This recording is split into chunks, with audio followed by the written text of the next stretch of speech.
It's March 8th. It's a season of transition, and as the Israelites anticipate leaving the desert, thoughts of life in the new homeland take prominence. Several daughters of Zelophehad from the half-tribe of Manasseh approach Moses with a unique request. As we've seen earlier, God had arranged for land to stay within tribes and within specific families in those tribes. But the lack of a male heir left these women without an inheritance. God grants their request and also decrees that the policy will apply as a statutory ordinance for all Israel. Women will inherit property just as men do. The events of the Bible took place at a time in which many injustices occurred. Slavery, the denial of basic human rights, and even human sacrifices were not uncommon, as were many practices that today are considered taboos, such as polygamy. Ancient cultures were uncivilized by modern standards.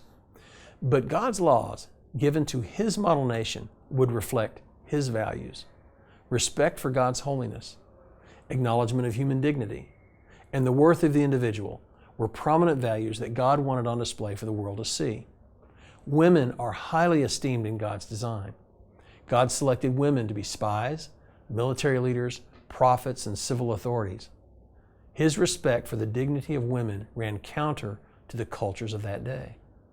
God wanted His people to stand out from among the nations and cultures around them. They were to reflect His values. Increasingly, our culture is not reflective of God's values. In many ways, it is increasingly hostile to God's values. But God is calling His people that seek to follow Him to live according to different values. It will often require swimming upstream. Here's today's application.